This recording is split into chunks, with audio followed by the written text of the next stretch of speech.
राधे राधे दोस्तों, स्वागत है आपका मेरे YouTube चैनल कृष्णा नगरी मथुरा में। आज हम सुनेंगे बुधवार व्रत की कथा। तो आइए शुरू करते हैं। समतापुर नगर में मधुसूदन नामक एक व्यक्ति रहता था। वह बहुत धनवान था। मधुसूदन का विवाह बलरामपुर नगर की सुंदर लड़की संगीता से हुआ था। एक बार मधुसूदन अपनी पत्नी को लेने के लिए बुधवार के दिन बलरामपुर गया। मधुसूदन ने पत्नी के माता-पिता से संगीता को विदा कराने के लिए कहा। माता-पिता बोले, बेटा, आज बुधवार है। बुधवार को किसी भी शुभ कार्य के लिए यात्रा नहीं करते। लेकिन मधुसूदन नहीं माना। उसने ऐसी शुभ अशुभ की बातों को न मानने की बात कही। दोनों ने बैलगाड़ी से यात्रा प्रारंभ की। 2 कोस की यात्रा के बाद उसकी गाड़ी का एक पहिया टूट गया।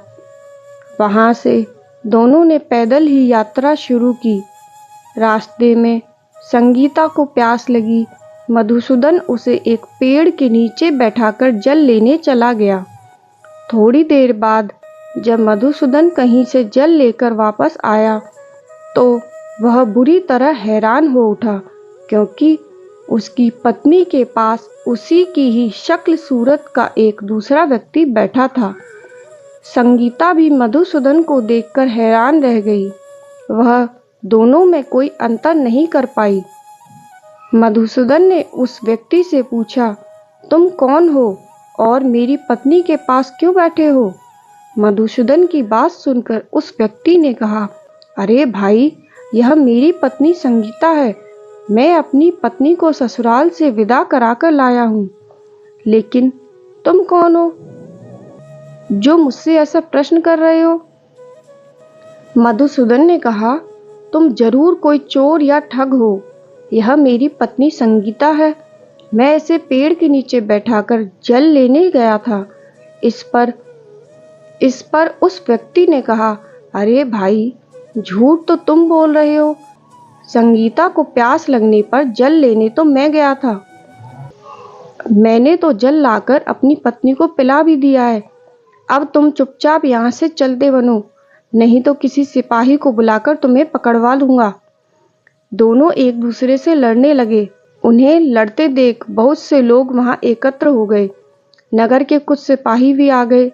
सिपाही उन दोनों को पकड़कर राजा के पास ले गए। सारी कहानी सुनकर राजा भी कोई निर्णय नहीं कर पाया। संगीता भी उन दोनों में से अपने वास्तविक पति को नहीं पहचान पा रही थी। राजा ने दोनों को कारागार में डाल देने के लिए कहा। राजा के फैसले पर असली मधुसूदन भयभीत हो उठा। तभी आकाशवाणी हुई, मधुसूदन, मधुसूदन, तूने संगीता के माता-पिता की बात नहीं मानी और बुधवार के दिन अपनी ससुराल से प्रस्थान किया। यह सब भगवान बुद्ध देव के प्रकोप से हो रहा है। मधुसूदन ने भगवान बुद्ध देव से प्रार्थना की कि हे भगवान बुद्ध देव, मुझे क्षमा कर दीजिए। मुझसे बहुत बड़ी गलती हुई।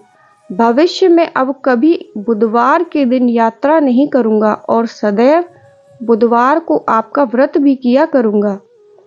मधुसूदन के प्रार्थना करने से भगवान बुद्धदेव ने उसे क्षमा कर दिया। तभी दूसरा व्यक्ति राजा के सामने से गायब हो गया। राजा और दूसरे लोग इस चमत्कार को देखकर हैरान हो गए। भगवान बुद्ध देव की इस अनुकंपा से राजा ने मधुसूदन और उसकी पत्नी को सम्मान पूर्वक विदा किया। कुछ दूर चलने पर रास्ते में उन्हें बैलगाड़ी मिल गई। बैलगाड़ी का टूटा हुआ पहिया भी जुड़ा हुआ था। दोनों उसमें बैठकर समतापुर की ओर चल दिए। मधुसूदन और उसकी पत्नी संगीता दोनों बुधवार को व्रत करते हुए आनंद पूर्वक जीवन यापन करने लगे। इस तरह भगवान बुद्ध देव की कृपा से उनके यहाँ खुशियां बरसने लगी। इस तरह जो स्त्री पुरुष विधिवत बुधवार का व्रत करके व्रत कथा सुनते हैं, भगवान बुद्ध देव उनके सभी कष्ट दूर करते हैं। राधे राधे।